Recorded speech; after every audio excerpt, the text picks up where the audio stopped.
যা, আমার শরম করে বলতে পারবো না।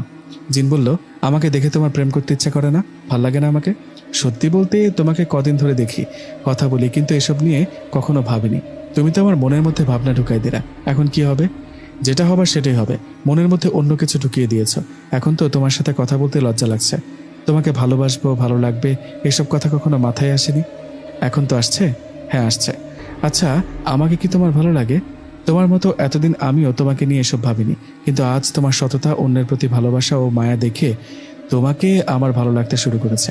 কথাটা বলেই জিন বাতাসে মিলিয়ে গেল। জিনের এমন রোমান্টিক কথায় জান্নাত হা হয়ে কিছুক্ষণ দাঁড়িয়ে রইল। তাহলে আমাকে ওর ভালো লাগে ভাবতে ভাবতে বাড়ির দিকে যেতে লাগলো জান্নাত। বাড়িতে যাওয়ার পর জান্নাতের বাবা জান্নাতকে বলল, কোথায় গিয়েছিলে? বান্ধবীর বাড়িতে গিয়েছিলাম বাবা। বান্ধবীর বাড়িতে গিয়েছিলি নাকি কারো বাড়িতে কবিরাজি করতে গিয়েছিলি? এসব কি শুরু করলি তুই? তুই কি এখনো ছোট আছিস বলতো? বড় হয়েছিস, তোর বিয়ে দিতে হবে, তাই এসব উল্টোপাল্টা কথা যেন আর কারো মুখের থেকে না শুনি। কথাটা বলে জান্নাতের বাবা বাইরে গেল। এদিকে জান্নাত রুমে গিয়ে ফারাজ জিনের কথা ভাবতে লাগলো। ফারাজের সাথে বেশ কিছুদিনের পরিচয়, কিন্তু ওকে ভালোবাসবো এসব নিয়ে কখনো ভাবিনি। আজ ফারাজ আমাকে ভালো লাগার কথা বলায় আমারও তো ওকে ভালো লেগে গেছে। ভালোবেসে ফেলেছি ফারাজকে। এসব ভাবতে ভাবতে দিনটা পার করলেন জান্নাত। দিন পেরিয়ে রাত হতে জান্নাত চলে গেল বাগানে কাঁঠাল গাছটার কাছে। সেখানে গিয়ে জান্নাত বলল, ফারাজ কোথায় তুমি? এই ফারাজ, ওই ভূত, সামনে আসো। কি হলো? আমাকে পাগল করে সামনে আসছো না কেন? ফারাজ, ওই বয়ফ্রেন্ড। জান্নাত, আমি এদিকে, তোমার পেছনে। পেছনে তাকাও। জিনের কথা জান্নাত পেছনে তাকাতে ভয়ে একটা চিৎকার দিয়ে জ্ঞান হারিয়ে ফেলল। জান্নাতের জ্ঞান হারানোর একটু পর ফারাজ জিন বলল, জান্নাত, এই চোখ খুলো। জান্নাত, কি হয়েছে তোমার? জিনের ডাকে বেশ কিছুক্ষণ পর জান্নাতের জ্ঞান ফিরতে জান্নাত জিনকে জড়িয়ে ধরে বলে, ফারাজ, আমি ভয় পেয়েছি। খুব ভয়ঙ্কর জিনকে দেখে জ্ঞান হারিয়ে ফেলেছি। আরে বাবা, ওটা তো আমিই ছিলাম। আমি মজা করে ভয়ঙ্কর রূপে এসেছি। দেখতে চাইলাম তুমি কতটা সাহসী, কিন্তু তুমি তো ভয়ে জ্ঞান হারিয়ে ফেললা। সত্যি তুমি ওটা ছিলা? দুষ্টু, জানো কতটা ভয় পেয়েছিলাম। যাও, তোমার সাথে কথা নাই। বাবা, এতটা অভিমান! আমার সাথে কথা বলার জন্য তো দেখা করতে আসছো, তাই না? হ্যাঁ, তা আসছি, কিন্তু এখন আর কথা বলবো না, চলে যাচ্ছি। কোথায় যাবা? তুমি কোথায় আছো দেখো একবার। আরে ঠিকই তো, এটা তো খেয়াল করিনি। আমি কোথায়? এটা কোন জায়গা? ওই ভূত, আমাকে কোথায় নিয়ে আসছো? পাহাড়ের ওপর। জায়গাটা বেশ ভালো লাগে। এখান থেকে চাঁদটা কত সুন্দর লাগে দেখো। কিন্তু আমার তো ভয় করছে, আমাকে রেখে আসো। একটু থাকো, তারপর রেখে আসবো, ভয় পেও না। আচ্ছা জান্নাত, আমি তো বলে দিয়েছি তোমাকে আমার ভালো লাগার কথা। তুমি তো বললে না আমাকে ভালো লাগে কিনা। ভালো লাগে, তাই তো রাত করে তোমার কাছে ছুটে আসি। সারাদিন তোমার কথা ভাবছি, ভালোবেসে ফেলেছি তোমাকে। এখন কি হবে? এখন কি হবে মানে? দুজন দুজনকে ভালোবাসবো। দুজন দুজনকে ভালোবাসবো বললে কি হবে? তুমি কি আর আমি কি দুজন আলাদা জাতি? তোমার পরিবার না আমাকে মেনে নেবে, না আমার পরিবার তোমাকে। ওসব পরে দেখা যাবে, ওসব এখন ভেবো না তো। আচ্ছা ঠিক আছে, আমাকে বাড়িতে কখন রেখে আসবা? রেখে আসবো, তার আগে চোখ বন্ধ করো, তোমাকে একটা জিনিস দেব। তাই নাকি? কি দিবা? আচ্ছা, চোখ বন্ধ করলাম, দাও। এবার চোখ খোলো, এটা তোমার, নাও। আরে এটা তো ফোন। ফোন তুমি কোথায় পেলে? জিন বলল, তোমার জন্য কিনে নিয়ে আসছি। তুমি ফোন কেনার টাকাগুলো ওই অসহায় মহিলাকে দিলে না, ওনার ঘর ওঠানোর জন্য। তোমার কাছে তো আর টাকা নাই, তাই এটা তোমাকে দিলাম। সেটা না হয় বুঝলাম, কিন্তু তুমি জিন হয়ে ফোন কিনলা কেমনে? টাকা পেলে কোথায়? দেখো জান্নাত, আমাদের মধ্যে অনেক জিন মানুষরূপে তোমাদের হাটে, বাজারে, মিষ্টির দোকানে বা ফলের দোকানে যায় জিনিস কিনতে। আমাদের জিন জাতির কাছে কিছু সম্পদ থাকে, সোনা রূপা বা সোনার মোহর ইত্যাদি অনেক কিছু।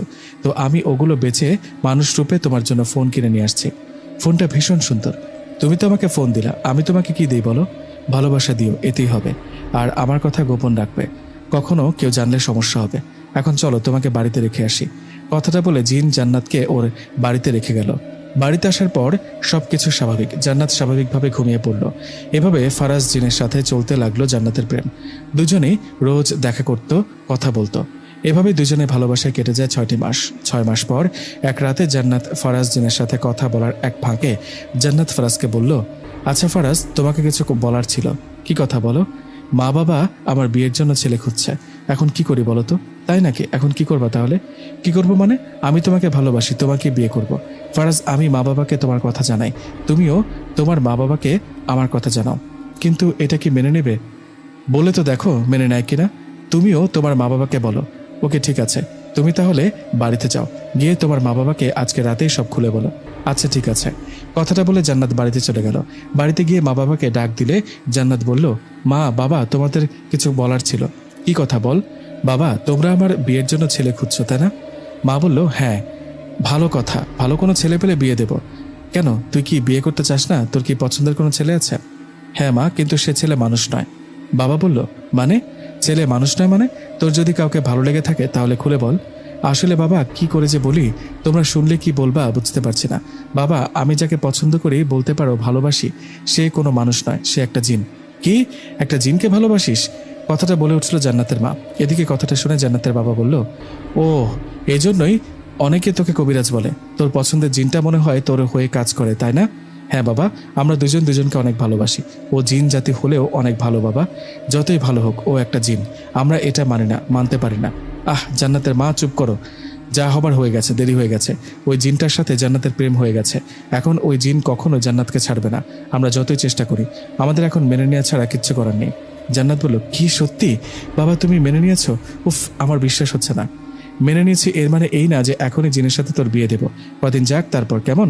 এখন ঘুম, অনেক রাত হয়ে গেছে। কথাটা বলে জান্নাতের মা বাবা চলে গেলেন। এদিকে জান্নাত খুশি মনে ঘুমিয়ে পড়ল। পরের দিন সকালে জান্নাতের ঘুম ভাঙতেই জান্নাত দেখলো ওর ফুপা, ফুপি, ফুপাতো ভাই, ছোট খালা, বড় খালা, খালাতো ভাই, বোনেরা সবাই আসছে বাড়িতে। সবাইকে দেখে জান্নাত ওর মাকে উদ্দেশ্য করে বলল, মা, সবাই আসছে কেন বাড়িতে? কোনো অনুষ্ঠান আছে নাকি? হ্যাঁ, তোর বিয়ের অনুষ্ঠান। মানে মজা করছো নাকি? মজা না, সত্যি। রাতে না বললা এখন বিয়ে দেবে না? জিনের সাথে বিয়ের আয়োজন করে আমাকে সারপ্রাইজ দিলা নাকি? জিনের সাথে বিয়ে দিবে কে বললো? আজ তোর বিয়ে হবে তোর ফুফাতো ভাইয়ের সাথে। কি? ফুফাতো ভাইয়ের সাথে মানে? হ্যাঁ, তুই ঠিকই শুনেছিস। আজ একটু পরেই তোর ফুফাতো ভাইয়ের সাথে তোর বিয়ে হবে। কি ভেবেছিস তুই জিনকে ভালোবাসবি, বিয়ে করবি? কথাটা আমরা মেনে নিয়েছি? না, মেনে নিইনি, কখনো নিব না, এটা সম্ভব না। খুব বার বেড়ে গেছিস, তাই না? আজ একটু পর তোর বিয়ে হবে তোর ফুফাতো ভাই রাফির সাথে। জান্নাত বলল, না, আমি ওকে বিয়ে করতে পারবো না। জান্নাতের কথাটা শুনে ঠাস করে একটা থাপ্পড় দিয়ে ওর বাবা বলল,